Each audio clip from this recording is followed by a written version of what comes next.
Bienvenidos todos una vez más a este canal Fe Hebrea. Como pueden ver, estoy nuevamente de manteles largos con el doctor Antonio Piñero, que me hizo favor de aceptarme nuevamente una charla. ¿Cómo se siente, profesor Antonio? Pues muy bien, hablando aquí con ustedes estupendamente, no en absoluto mal, todo lo contrario. Muy bien. Muchas gracias.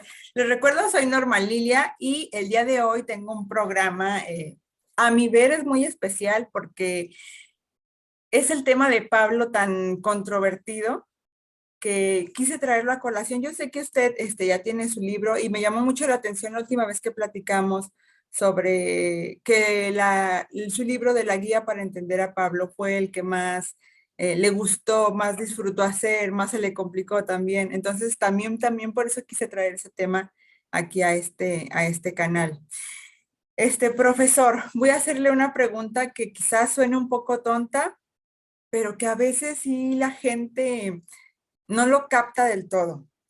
¿Pablo era judío o era cristiano? Cuando Pablo afirma ser perseguidor de unos seguidores de Jesús, todavía no había cristianismo. La mayoría de los estudiosos opinan que Pablo sería unos 10 años a tenor de menor que Jesús, no mucho más, a tenor de lo que dicen los hechos de los apóstoles de su juventud y de cómo él se llama un anciano en torno, sospechamos, a la época de la persecución de Nerón en Roma, donde quizás tenga razón la tradición de pensar que allí murieron víctimas de Nerón, tanto Pedro como Pablo. Bueno, pues entonces, si no había cristianismo, la pregunta ya está respondida por sí misma. Lo que había en ese momento, que calculamos que son 3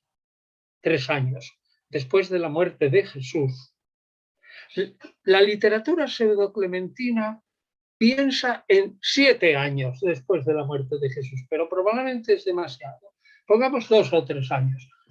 Ocurre que el llamado futuro cristianismo no era más que una secta judía, no era nada. No había absolutamente nada más que una secta judía, que lo único que se diferenciaba de los demás judíos era en una cosa, pero muy importante. El judaísmo pensaba que si el Mesías fracasaba en su intento de ser mano de Dios y liberar a Israel de todos sus enemigos, en este caso de los romanos, ese Mesías no gozaba de la ayuda de Dios y por lo tanto era falso. Jesús había muerto a manos de los romanos, luego aparentemente había fracasado. Sin embargo, a pesar de todo, los seguidores pensaron que él, que probablemente esperaba el reino de Dios de inmediato y que dijo, si me pasa, probablemente lo dijo, si me pasa algo porque me he metido en la boca del lobo, es decir, en Jerusalén, yo espero que estaré con vosotros para tomar parte en el reino. Es decir, que él se imaginaba que habría llegado el reino y habría tenido lugar esa resurrección inmediatamente antes del reino. No sabemos por qué los judíos pensaban unos que era una resurrección de los judíos solo, no de los paganos, otros pensaban que era una resurrección de los judíos justos, otro que era una resurrección universal. Entonces, normalmente Pablo pensaba que era una resurrección universal, inmediatamente vendría el juicio e inmediatamente vendría la entrada de los absueltos, es decir, justificados para entrar en el reino. Bueno, pero entonces, ¿qué había ahí de nuevo? Solamente que había unos locos, decían los otros judíos, que pensaban que el Señor, que había muerto en la cruz, es decir, que había fracasado rotundamente, sin embargo era el Mesías, y que resucitaría y vendría de inmediato. Naturalmente, la mayoría de los judíos pensaron que esos seguidores de Jesús eran unos fanáticos que estaban locos, sin más. No solo eso, sino como da a entender los Hechos de los Apóstoles, probablemente al principio, teniendo en cuenta que la crucifixión de Jesús fue colectiva y cerca de la Pascua, y que fue una crucifixión aleccionadora en contra de sediciosos contra el imperio, yo me imagino que muchos de las altas autoridades de Jerusalén dirían lo que el evangelista Juan en el capítulo 11:40 del Evangelio, que dice, bueno, hay que tener cuidado con este Jesús, porque van a venir los judíos, lo van a matar a él, lo mismo que mataron a Juan Bautista, es decir, por provocar una revuelta del pueblo, y no solamente van a venir los romanos y le van a matar a él, sino que nos van a matar a nosotros también, y van a morir muchos del pueblo. Eso supone que inmediatamente después de muerto de Jesús, digamos un par de años después, era peligrosísimo, según las autoridades de Jerusalén, que hubiera gente que dijera que ese era el Mesías, que vendría inmediatamente y que expulsaría a los romanos de Israel. Vamos, eso era una locura. Pero esa locura diferenciaba exclusivamente, esa locura, que ya es bastante, diferenciaba a los judíos, seguidores de Jesús, de los judíos increyentes. Así que la respuesta queda clara. No había ningún cristianismo. Y el cristianismo no estaba inventado porque Jesús no lo inventó. Jesús siguió siendo un judío leal hasta el final de su vida. Y yo mantengo que si alguien le preguntara a Pablo, a punto de ser, pongamos que es verdad la tradición, ¿no?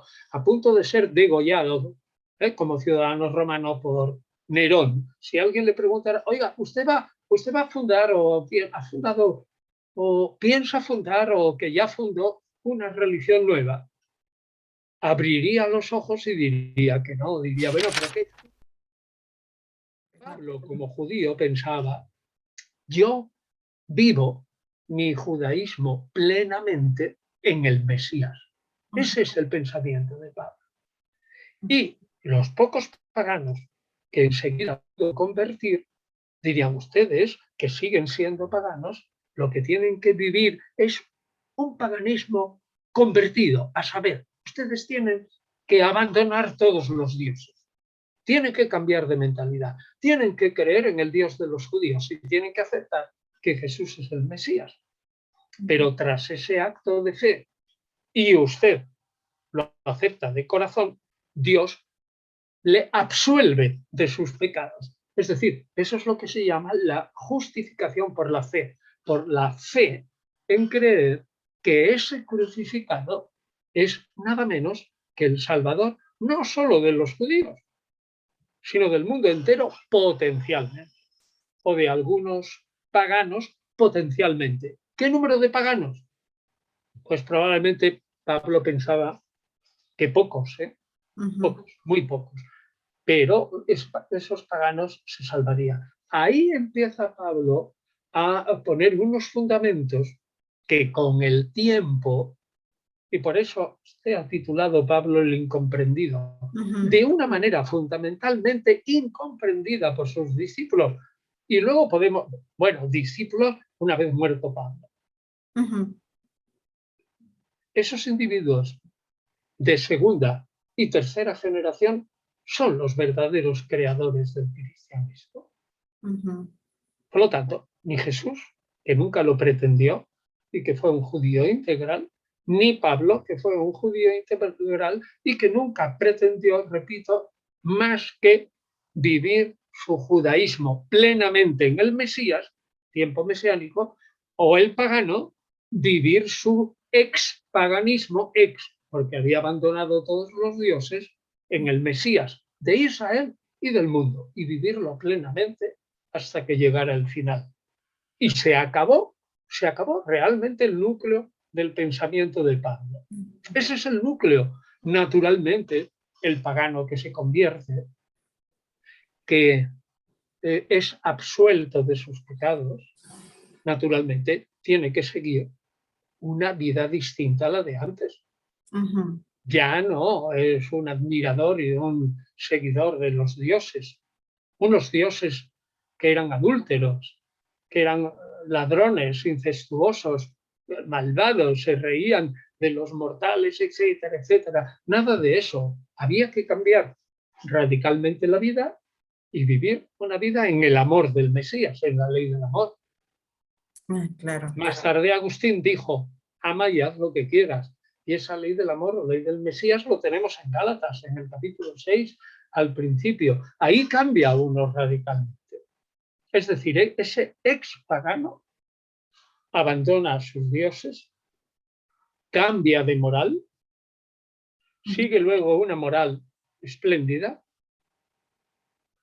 nueva, que en el fondo es una moral universal, porque ya en aquel momento los judíos habían transformado un poco salvo la ley, salvo la circuncisión, las leyes alimenticias, las leyes de pureza, siguen, ¿no? Pero habían dulcificado, por ejemplo, la ley del talión. En general, ya no se admitía el poligamismo. La mayoría de los judíos no eran polígamos como lo eran antes, o se lo permitían solo al rey o algo así. Había cambiado bastante el judaísmo. Entonces ese judaísmo tenía una moral cívica que se parecía mucho a la moral universal que tenían los estoicos. La obediencia a las leyes, el respeto por los demás, la obediencia a Dios, el cumplimiento de las normas del Estado. Todo eso estaba ya dentro del judaísmo como una aceptación de una moral que efectivamente había sido potenciada por alguien, unos estoicos, cuyo Dios era absolutamente distinto del judío. Eran materialistas. Es decir, el Dios prácticamente era la naturaleza, el sol como reflejo de la naturaleza ordenada, una física materialista, pero la moral era muy elevada. Por ejemplo, el cuerpo místico de Cristo, esto que creemos que es un invento, muchos piensan que es un invento de Pablo. ¿A que sí? Sí, una teología, bueno, sí, parte de su doctrina. Pero no es así. Uh-huh. Eso es un invento de los estoicos aplicado a la ciudad. La ciudad forma un cuerpo y cada uno de los ciudadanos que cumplen las leyes de la polis de la ciudad forman un cuerpo y un cuerpo unitario. Y si uno se comporta mal, es un miembro del cuerpo que estropea el cuerpo y lo fastidia. Es decir, la idea del cuerpo místico en comunión con el Mesías lo buscaba Pablo no en el judaísmo, sino en esa especie de civismo que tenían los estoicos y que les parecía muy bien el ser ciudadanos cumpliendo las leyes y viviendo juntamente en una ciudad respetándose unos a otros. ¿Qué le parece? Oh, muy bien, o sea, utilizó una idea que ya era común en la cultura para aplicarla Era al cuerpo. estoica, Ajá. estrictamente cívica, política, si quieres, o social, pero lo aplico a la comunión con el Mesías. Uh-huh. Aunque, ojo, esa comunión con el Mesías es más griega que judía. Ahí ya Pablo está jugando con una suerte de idea que él ofertaba como complemento a vivir la ley del Mesías, acercándose también a parte de la espiritualidad griega. Uh-huh. La espiritualidad griega sí, pensaban algunos dentro de los misterios, que había que tener una comunión. ¿Y cómo se manifestaba esa comunión con Isis, con Osiris, con Anubis, por ejemplo, con Perséfone, con Deméter, ¿no? Con Dioniso, Baco? Pues se manifestaba en las comidas comunes en las que la divinidad, el Dios, presidía esa comida. Y se pensaba que comiendo en común, de alguna manera, participaban de la vida divina. Eso es una idea que Pablo sí adopta de la religiosidad externa. No es que necesite copiarla, ¿no? Pero en el judaísmo esa mística de la unión con el Mesías prácticamente no existe. Eso es, digamos, una oferta que hace Pablo a sus paganos, que no ve por qué no ha de aceptar algunas ideas que son buenas. Por ejemplo, como he dicho, las ideas de la moral estoica. Bueno, pues entonces queda claro o no. Sí, perfecto, claro que sí. Lo que pasa es que como decimos aquí en México, para el ciudadano de a pie, a veces decir eso de, oye, Pablo no era cristiano, y se quedan así como que, espérate, porque no está muy claro el concepto, o sea, mezclado. Y dicen, no, pero si seguía a Cristo era cristiano. Entonces, Pues pues, claro, quise eso. plantearlo. Y es que Cristo no era cristiano. Ah, claro. Claro, porque Cristo lo único que significa es ungido o Mesías. Cristo podría creerse al final de su vida. Hay mucha gente que lo discute, ¿no? Podría creerse quizás el Mesías de Israel.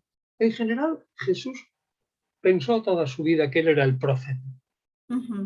En todo caso, el profeta del Deuteronomio, me parece que es 18, 15 o por ahí, cuando dice Moisés que al final de los tiempos Dios suscitará un profeta como yo. Yo creo que es Deuteronomio 18, 15. Pues entonces, en todo caso, a mí me parece que toda la vida de Jesús es más un profeta. Pero es posible que al final de su vida se creyera un Cristo, es decir, un ungido. Pero que se creyera Cristo no quiere decir que fuera cristiano en el sentido posterior. Se creía el Mesías de Israel. Así que lo que hay que decirle a la gente, mire, ¿sabe lo que le pasa? Que nos ocurre a todos, que como estamos acostumbrados a ver en el Nuevo Testamento que van primero los evangelios y que luego vienen las cartas de Pablo, la mayoría de la gente dice, claro, los evangelistas escribieron primero y luego Pablo vino después. Sí, así es. Pero es justamente al revés. Así Y eso, claro, y eso hace que digan, pues a ver, Pablo, pues Cristo sería cristiano ya y Pablo también. Pero no es así. Así es, sí. ¿Cuáles son estas cartas que llaman auténticas de Pablo, por las cuales podemos conocer su pensamiento? ¿Cuáles ha establecido ya filólogos como usted, o sea, el consenso académico, que son las auténticas cartas de Pablo? Bien, esto es una idea que no es nada nuevo. Empieza ya a mediados del siglo XIX o a principios, digamos. Ya la escuela de Tubinga en Alemania a principios del siglo XIX distingue claramente entre cartas que salen de una misma mano. ¿Y por qué? Porque la gente sabía, esos teólogos, sobre todo alemanes y todo eso, sabían muchísimo griego. Eran filólogos ante todo e historiadores. Y entonces caían en la cuenta cómo en las 14 cartas que el Nuevo Testamento atribuye a Pablo había una mentalidad muy, muy diferente. Un uso de palabras muy distinto. Un estilo literario increíblemente distinto, porque si usted lee la carta a los Gálatas y luego lee la carta a los Efesios, vamos, le da un síncope, porque la carta a los Efesios en el capítulo 1 es un párrafo larguísimo, larguísimo, larguísimo, que al final dice, ¡ay! Casi me muero que no he podido respirar. Y eso no lo escribía Pablo. O sea, el estilo, el vocabulario, la teología, sobre todo la utilización de las mismas palabras con significado distinto. Por ejemplo, comunidad. Por ejemplo, iglesia. Comunidad con Cristo. Por ejemplo, el concepto de esa mística o ese entusiasmo carismático que tenían las primeras comunidades paulinas, y no la organización que aparece luego en las comunidades de las llamadas cartas pastorales o comunitarias, ¿no? ¿Cómo Pablo va a pensar que Pedro le va a llamar nuestro hermano Pablo, que escribe cartas que son difíciles y algunos no las entienden y tal? Es decir, hay cartas que no se parecen dentro de las 14.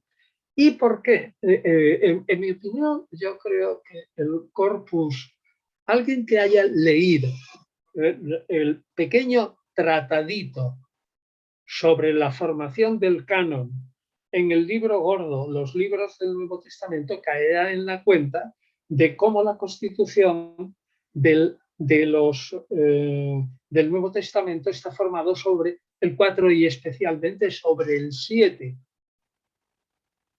4 evangelios, que son los 4 puntos cardinales o los 4 vientos, los 4 vientos de una tierra plana, ¿no? Y 7 cartas de Pablo más 7 cartas de Pablo más 7 cartas de otros apóstoles que no son Pablo, más 7 cartas del Apocalipsis. Hay que tener en cuenta que Hechos lo juntaban con Lucas, ¿no? Entonces eran 4 evangelios, ¿no? Y cuando se dieron cuenta que solo había 13 cartas de Pablo, para lograr el número perfecto, 7 más 7, añadieron Hebreos, que se parece al estilo de Pablo como un rábano a una sardina, vamos, eso es claro, la teología es muy distinta. Entonces, ¿cuáles son esas cartas? Pues Primera Tesalonicenses, Gálatas, Primera Corintios, Segunda Corintios, Filipenses, Filemón y Romanos. Más o menos por ese orden. Separando las cartas que no son de Pablo, de las que sí son auténticas, aún así sigue siendo incomprendido Pablo. Hombre, es que yo diría que cuando presentan a Pablo, por ejemplo, respecto a las mujeres, en ese trozo que hay en Primera Corintios, en el capítulo 14, en torno al versículo 33, 14, 33, 35, cuando dice, y las mujeres cállense en las asambleas. Famoso pasaje. Sí, el famoso pasaje. Y dice, y si quieren preguntar algo, que se vayan a su casa y pregunten a sus maridos. Vamos, eso es verdaderamente impropio de Pablo, que acaba de decir hace muy poco que las mujeres pueden profetizar, nada menos ser profetizas en la asamblea y dirigir la oración. Bueno, entonces es un incomprendido porque le pegan a Pablo ideas que no son de Pablo. Y en general es incomprendido entre las damas, porque dicen, oh, este hombre era un misógino, es decir, odiaba a las mujeres. Y es mentira, porque si se ve Filipenses o si se ve Romanos, la cantidad de mujeres que colaboraban con Pablo era notabilísima. Aparte que él sabía perfectísimamente que sus discípulos eran muy pocos. ¿Cuántas tendría una comunidad paulina al principio? 20, 25 personas, por ahí. ¿Dónde se reunían? Pues en la casa más grande que hubiera de esos, ¿no? Para reunirse 20, pues en la casa más grande, la que fuera. ¿Y quién manda en una casa? Pues evidentemente la que manda son las mujeres. La cosa queda absolutamente clara, que es lo que pasa ahora en el Islam. Claro que eso es fatal para las mujeres porque aparta a las mujeres de la vida pública. No podrían, como pasa ahora en Afganistán, ¿no? A partir de los 12 años ya no pueden estudiar. Hombre, no me diga usted cosas. no pueden conducir en Arabia, necesitan el permiso de sus maridos, están, no digamos ahora en Afganistán, cubiertas absolutamente, ¿no? Vamos, eso es una cosa, en el mundo greco-romano no era así, ni mucho menos como en el Islam actual fanático, que hay otros islámicos que no son así, ni mucho menos, ¿no? Pero claro, decir que Pablo era misógino era no entender a Pablo. Evidentemente, Pablo no hizo ninguna proclamación de igualdad de derechos y deberes entre hombres y mujeres, porque eso era impensable en la época. O sea, ni los filósofos estoicos que proclamaban la igualdad sustancial de todos los hombres, ninguno se le ocurrió hacer una proclamación solemne, y a Jesús tampoco, de una cosa tan sencilla que es el verdadero feminismo, tan sencilla como decir, hombres y mujeres tienen exactamente los mismos derechos y los mismos deberes. Y se acabó. Solo que habrá algunos deberes, como picar piedras o algo así, que se necesita un tío forzudo, que a lo mejor no pueden hacerlo las mujeres, y ya se ve cómo en líneas generales, por ejemplo, en el deporte, pues se divide entre hombres y mujeres, porque aunque las mujeres tienen un cuerpo muchísimo más fuerte que el de los varones, pero de aquí a Lima y su sistema, como decimos en España, de aquí a Lima, que ya Lima está en Perú, pues lejos, lejos, lejos. No decimos de aquí a México, sino decimos de aquí a Lima, ¿no? Pues resulta que, claro, ¿quiénes son las que viven mucho tiempo? Pues las mujeres. ¿Y quiénes resisten todos los embarazos y los partos? ¿Quiénes tienen un sistema inmunológico más fuerte que las mujeres? Es evidente que a ese papel les debería corresponder en la sociedad un papel igualmente relevante. Pero a ningún estoico se le ocurrió, a Pablo tampoco.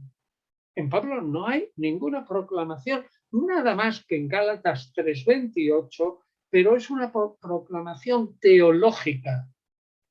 Es decir, cuando dice Gálatas 3:28, no hay esclavo, no hay libre, no hay hombre, no hay mujer, no hay judío, no hay gentil.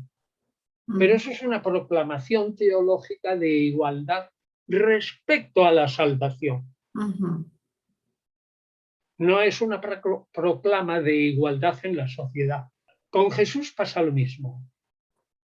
Pero Jesús no, sobre todo porque Lucas presenta a un Jesús que es mucho más amable con las mujeres, y tiene las amigas Marta y María, y se entiende bien con la pecadora del capítulo 7, y en aquellos manuscritos que la sección de la adúltera no la ponen al final del capítulo 7 y comienzo del 8 del Evangelio de Juan, sino que la ponen en manuscritos en el Evangelio de Lucas, pues entonces resulta que este Jesús es muy amigo de las mujeres, la viuda de Naín, perdón, en fin, un Jesús muy pro femenino. Pero a ver, ese Jesús hizo alguna proclama en su vida de una igualdad social de derechos y deberes entre hombres y mujeres. Ni se le pasó por la cabeza.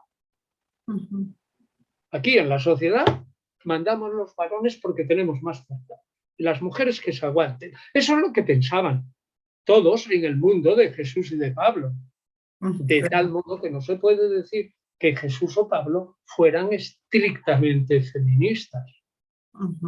Porque para ser feministas hay que hacer una proclama expresa, y mira qué sencillo, ¿eh?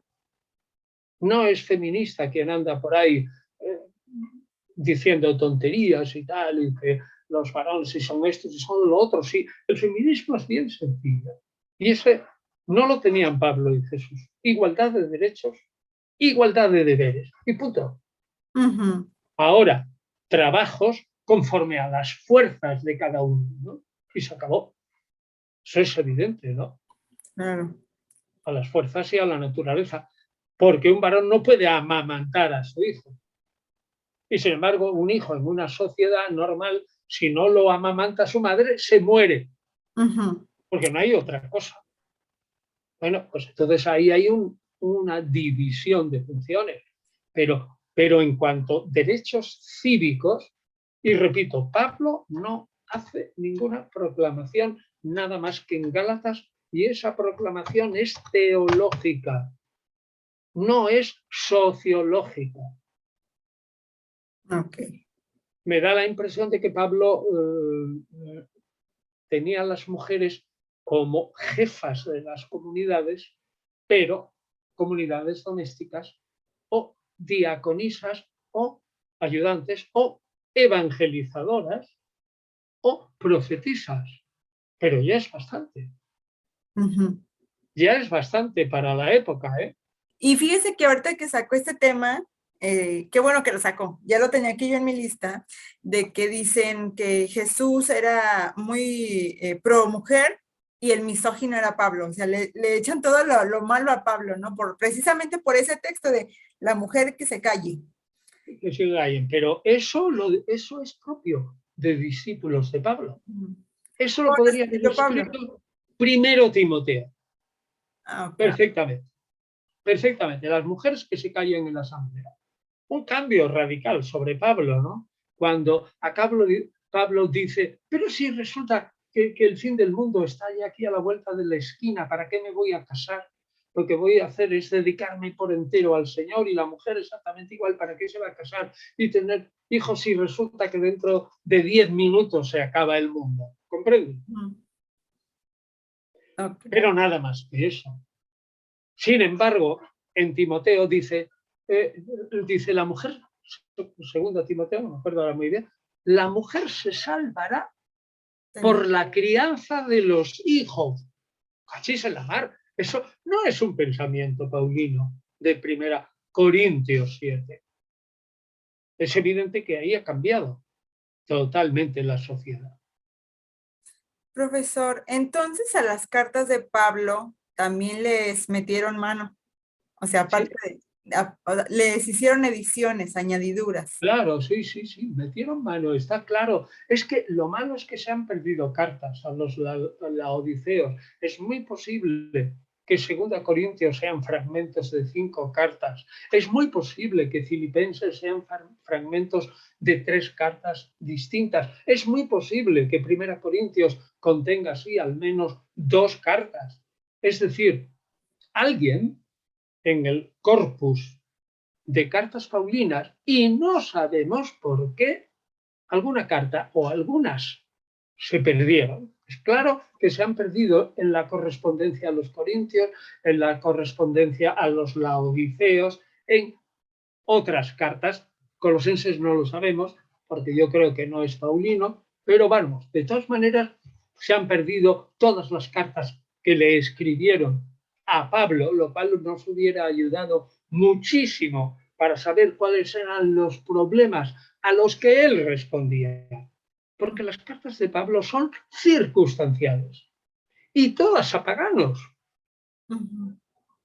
Es decir, son cartas que no se pueden entender como normalmente escritas a judíos y todo eso. Así que claramente, no. Alguien hizo una mala labor. Perdió cartas, manipuló cartas y mezcló cartas y cortó cartas. Así que, ¿qué le vamos a hacer? ¿Cómo entonces podemos distinguir a Pablo de las ediciones o de la mano negra que hay allí? No podemos hacer nada. ¿Qué vamos a hacer? Eso parece, salvo que aparezcan nuevos documentos, podría, ¿por qué no? No apareció Qumran, no aparecieron los documentos de Nag Hammadi. ¿Quién sabe? Pero si no, tenemos que aguantarnos. Y a la verdad que nos da 1000 quebraderos de cabeza, porque, por ejemplo, respecto a la ley de Moisés, aparentemente, como no se estudie bien, Pablo dice una cosa y la contraria. Sí. Hay un libro, y yo siempre lo digo, de un finlandés que se llama Heikki Raisenen, escrito con A y diéresis, Raisenen, en el que pone de relieve las contradicciones que hay en la concepción de Pablo respecto a la ley. Es insoluble. Ahora bien, si uno piensa, claro, es que Pablo emplea la misma palabra, ley, para 6 cosas distintas. Y Pablo, cuando está hablando de que un pagano no está obligado a cumplir la ley de Moisés, es evidente que no puede entenderse al pie de la letra. Tan sencillo como eso. ¿Cómo no va a estar obligado a cumplir la ley de Moisés un pagano si el decálogo está dentro de la ley de Moisés? Al principio del Deuteronomio y en torno al capítulo 20 en Éxodo. Es evidente que Pablo no puede decir eso. Y si Pablo es un judío integral, ¿cómo le ascribes a Pablo, como aparece en Hechos, ya los mismos judíos, en la misma vida de Pablo, gente que se iba de la lengua y decían, es que este Pablo, claro, no distinguían nada, oían cosas y no sabían distinguir. Pablo decía, oiga, usted es pagano, sí, sí. ¿Usted es judío? Ah, no. ¿Pero usted cree en el Mesías? Sí. ¿Pero usted es judío? No. Ah, bueno, pues entonces la parte de la ley que es solo para los judíos, usted no tiene por qué cumplirla.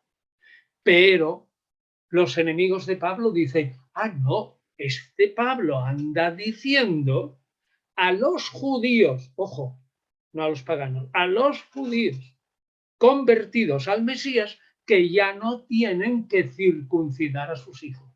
Eso es mentira. Así sin más. Pablo no lo dijo nunca, sino justamente lo contrario. Ahora bien, si se dice como se dice, Pablo nos liberó de la ley de Moisés. Oiga, no diga usted una barbaridad tremenda. ¿Cómo Pablo le va a liberar a usted de la ley de Moisés?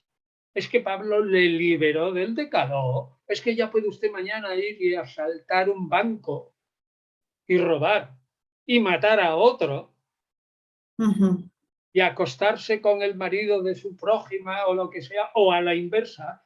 Eso sería si Pablo le liberó de la ley de Moisés. Precise, por favor. Precise. Lea 1 Corintios. Investigue todo lo que dice Pablo. Piense. Cuando habla de la ley, ¿a quién escribe? A paganos. Y no les dice que ellos no se tienen que convertir en judíos. Pues claro. Y no dice Pablo que la promesa de Dios a Abraham es triple y que solo se han cumplido 2 partes. Es decir, los judíos son numerosos, como las estrellas del mar, y yo esto lo he dicho muchas veces, para que la gente caiga en la cuenta. Y numerosos como las arenas, las estrellas del cielo y las arenas del mar. Y les dio la tierra que les había prometido Israel. Ah, pero también le dijo, serás Pablo, serás padre de numerosos pueblos. Y Pablo decía una cosa tan sencilla como esta, pero querido amigo que vives en Jerusalén y eres un fariseo, ideas que yo comparto, ¿cómo me vas a decir que este pagano se convierta en judío? Pues si se convierte en judío, es un pueblo, el mismo. Si todos tienen que convertirse al judaísmo, Abraham jamás será padre de numerosos pueblos.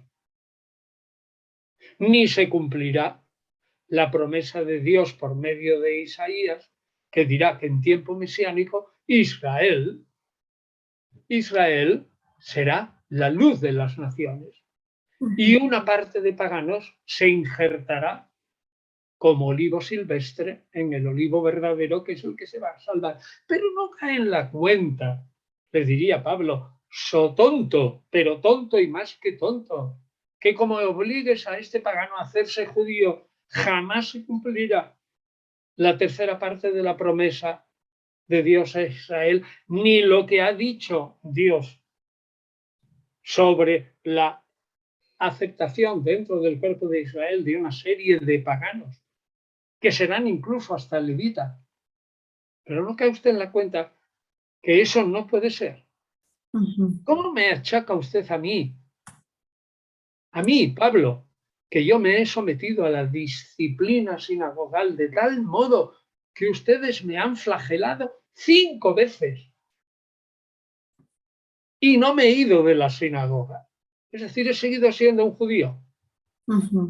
Y me han sometido 5 veces a un castigo porque no entienden, probablemente porque están ustedes diciendo así, Pablo, usted dice que los paganos que no cumplen la ley y que no se hacen judíos y por lo tanto no cumplen la ley de Moisés completa, van a ir al cielo igual que nosotros.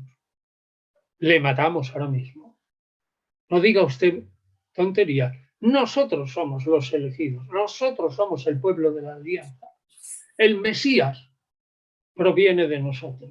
Dios nos dio a nosotros la ley. Somos los verdaderos hijos y naturales de Abraham. ¿Cómo dice usted? Ahora le matamos. Porque en la antigüedad no se andaban con chiquitas. O sea, está anulando todos los privilegios y ventajas del pueblo judío. A usted hay que matarlo. Así sin más. Usted va en contra de las tradiciones de los profetas que dice que al final de los tiempos Israel dominará a todos sus enemigos y será el Señor de todas las naciones. O sea, usted dice lo contrario. ¡Hala, fuera! Lo matamos. Doctor, perdón que le interrumpa, pero ¿no sería allí entonces lo que viene, creo que es en Romanos, del olivo injertado? O sea, al final de cuentas, Pablo lo que estaba predicando, aunque trajera gentiles o gente de otras naciones, de todas formas era unirlos a este nuevo pueblo de Israel, ¿no? Claro, pero ¿cuántos? No, Muy pocos. ¿Y de qué lo deduzco yo? Pues de la prisa que tenía Pablo, que va corriendo, que ni siquiera bautiza, que sale corriendo a otra ciudad, que solo predica. En Éfeso, sin embargo, en Corintios está año y pico y en Éfeso está más tiempo, porque allí era un crisol de judíos. En Éfeso había muchos judíos y en Corinto también. Y ahí creía que tanto en Éfeso como en Corinto podía conseguir clientes, es decir, creyentes en Cristo. Y por eso se detiene más. Pero él no bautiza. Y al cabo de, pongamos, 14 o 15 años, dice Pablo, se me acabó el trabajo. Me voy a Roma y me voy a España, que es el final del mundo, que es lo que pensaban. Allí se acaba el mundo. Y entonces ya cumplo, pues que voy cogiendo y predicando aquí, y aquellos paganos que se van a injertar en Israel son una pequeña minoría que representan a los 70 pueblos del mundo. Son una representación. Pero quien se salva es Israel. Entonces de ahí deduzco que Pablo pensaba que esos paganos que se iban a salvar eran poquísimos. Un número muy pequeñito. Yo ya he cumplido aquí. Ahora me voy a Grecia, luego salto al Ilírico, es decir, la zona esta ocupada por Yugoslavia, Serbia, Croacia y todo eso. Luego me voy a Roma, estoy allí un poco, pues luego ustedes me dan provisiones para el viaje y me voy al fin del mundo. Es decir, donde se acaban las columnas de Hércules, ahí se acabó el mundo. Y empieza el gran océano que rodea la Tierra. Ese hombre no necesitaba convertir a mucha gente. ¿Lo comprende? No necesitaba convertir a muchos. Es decir, los paganos que iba a convertir Pablo eran representativos de los 70 pueblos gentiles que aparecen en Génesis 10. Pero representativos. Pablo, lo he dicho muchas veces, esto sí que le puede fastidiar a la gente.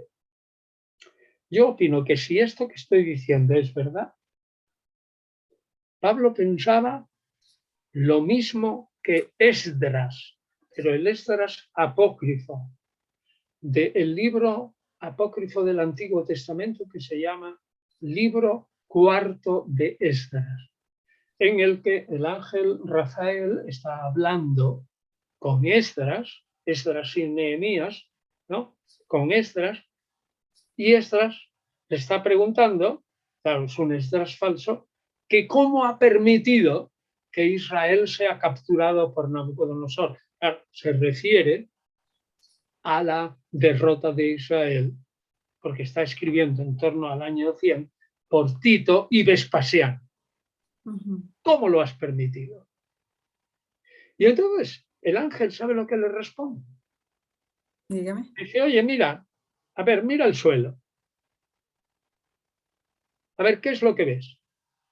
Ah, pues piedras. Dices, ¿y tú ves ahí muchas piedras preciosas? Y dices, pues no, apenas, yo no veo ni una. Dice, pues esos son los que se van a salvar, unos pocos. De los judíos unos pocos y de los paganos prácticamente nadie. A un judío del siglo I pensaba esto y se quedaba tan tranquilo. Le aseguro, no tenía el menor remordimiento de conciencia. Para eso era un judío muy religioso del siglo I. Él era el pueblo elegido. Las demás naciones son no pueblo. No, Dios no tiene por qué preocuparse de eso. Son gente no llamadas a la salvación. No están predestinadas. No han sido llamados. Lo dice Pablo claramente. Es decir, ahí sí que puede haber un antipaulinismo, porque es un judaísmo mirado desde nuestro punto de vista tan atroz, tan supremacista, tan tremendamente egoísta, tan súper elegidos, y claro, eso fastidia. Pero le aseguro, métase si se mete en la piel de Pablo y de cualquier otro judío fanático del siglo I, que de los 200 millones o algo así se imaginaban que tenía el mundo, porque el Imperio Romano era muy grande, pero sabían que eran unos cuantos millones y luego estaba la India y por ahí, y ya se acababa todo eso. Apenas conocían nada de África y por supuesto nada de América, nada de Oceanía. El mundo era muy pequeñito. Bueno, pues nos salvamos unos cuantos. ¿Y los demás? Bueno, ya veremos si han cumplido la ley natural, es decir, ese decálogo que Dios ha puesto en el corazón de todos los mortales, pues a lo mejor se salva. Pero no creas que van a ir al patio de butacas como nosotros y nos van a dar champán y pasteles y cosas de esas ahí en el patio de butacas y vemos la representación. En todo caso irán arriba. En España decimos el gallinero. No sé, en México, ¿no? Cuando en un teatro uno está en la última fila de arriba, ¿cómo se llama eso? Pues en España dice, yo tengo una entrada de gallinero, es decir, voy a los palos de arriba. O como en los estadios, ¿no?, de fútbol, que hay palcos que son las zonas especiales de la gente que Los otros que están de pie y arriba. Y otros que están, ajá.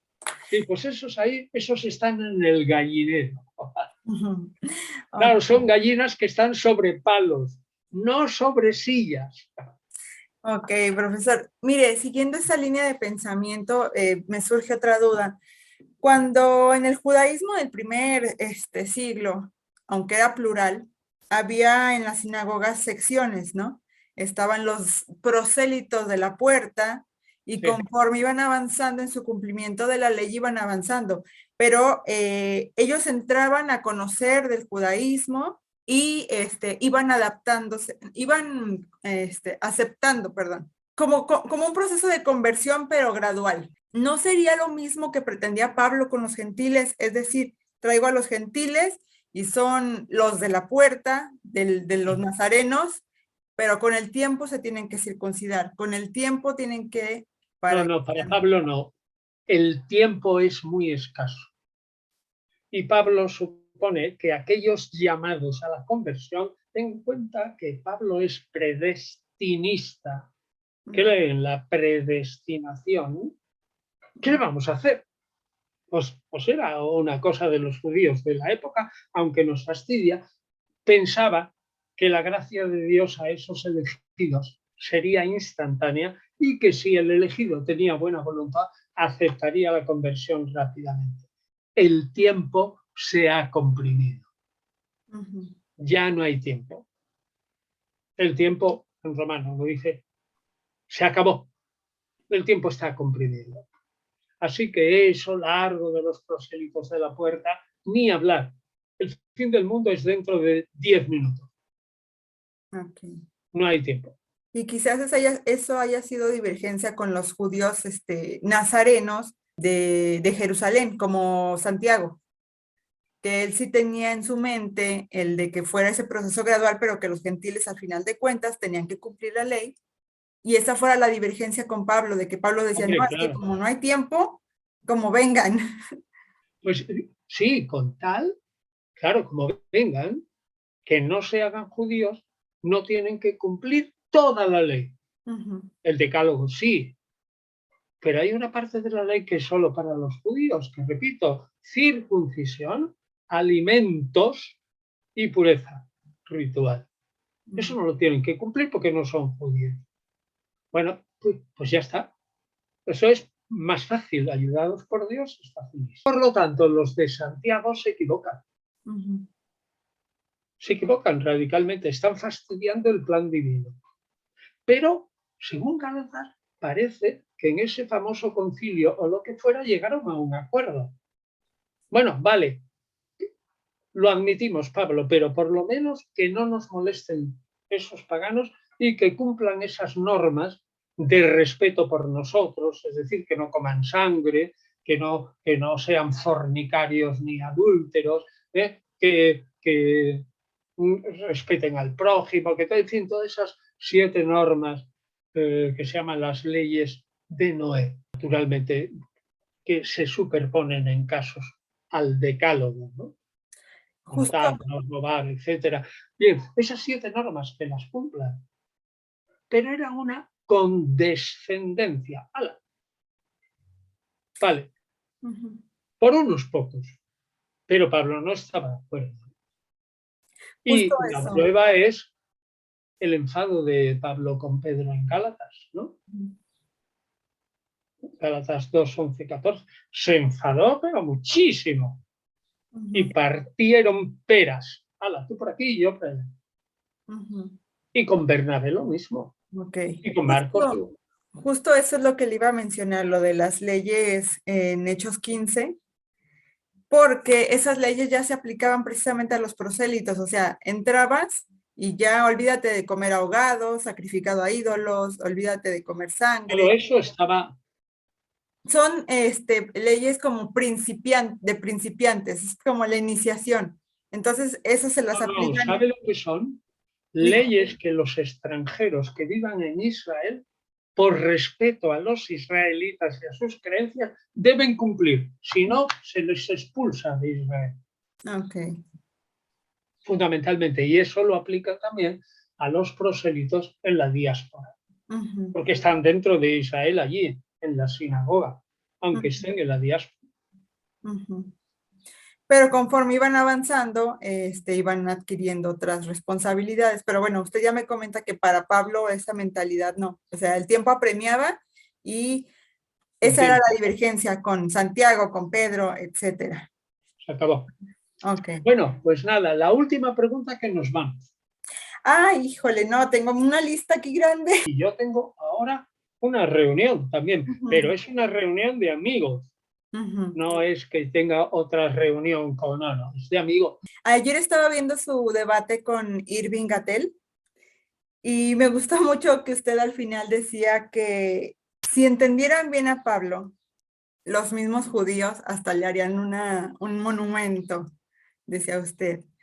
Nada más que se cortó allí su señal, no sé qué pasó. Pero Irving, que por cierto también es mi amigo del canal, lo saludo, decía que lo dudaba mucho porque Pablo era como muy pro-romano. ¿Usted ve a Pablo pro-romano? Bueno, Eso chocaría con el judaísmo nacionalista, ¿no? no, Pablo no le interesaba la política, no tenía una teología política tan clara. Yo soy de los que dudan si Romanos 13, 1, 7 no es una interpolación en Romanos. Es decir, Romanos 13, 1, 7 sería un testimonio de que Pablo era pro-romano y pro-autoridades. No lo sé. Lo que posiblemente quizás sea una glosa, porque rompe con todo el pensamiento político, porque a Pablo no tiene un pensamiento estrictamente político. La famosa teología política de Pablo en sí, como teología puramente política, no se reducía nada más que a una cosa. El Señor, solo hay un Señor y solo hay un Mesías. El Señor terrenal y Tiberio y todo eso, ese no es el Señor. Y el Dios de Tiberio no es Dios. Vale, si a eso le llamas teología política, pues perfecto. Pero decir, tienen ustedes que obedecer a esas autoridades y tal, es muy raro en Pablo. Y yo creo, bueno, hay un montón de glosas en las cartas de Pablo, ¿eh? O sea que esa podría ser una de ellas, solo que está en todos los manuscritos y no se puede eliminar. Ahora bien, lo que Irving no caía en la cuenta, y yo no se lo dije en ese momento, cómo Pablo es tan absolutamente retórico y se une tanto. Él decía, no, Pablo es mistérico. Yo le digo que no, Pablo es mercadotécnicamente mistérico para ganarse a sus clientes porque son unos pocos y el tiempo apremia, yo tengo que coger a unos cuantos.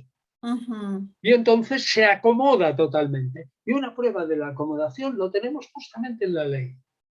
Cuando Pablo dice, yo he muerto la ley es agobiante y tal, y esas cosas terribles que dice Pablo a la ley, se refiere exclusivamente a él, Pablo, poniéndose en el pellejo de un pagano y hablando contra Pedro y Santiago.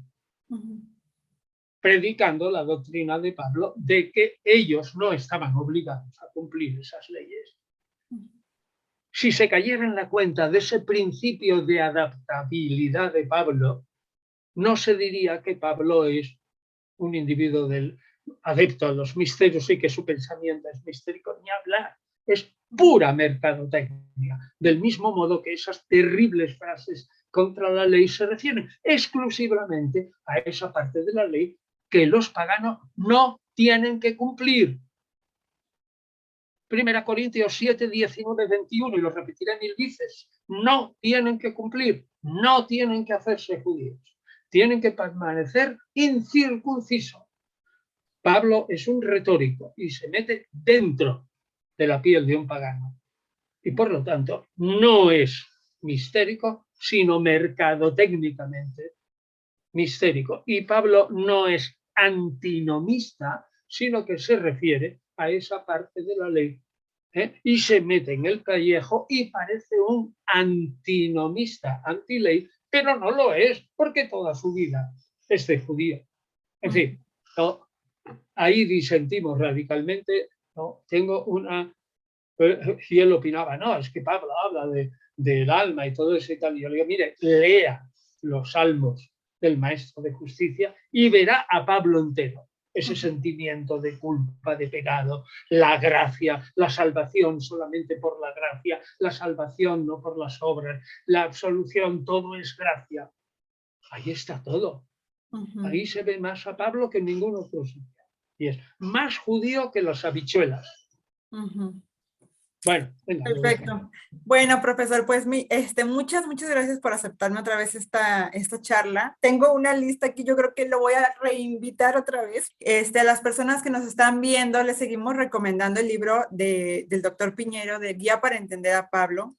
A mí me parece básico, es mi mejor libro, con el gordo, ¿eh? Junto con ese, claro que sí.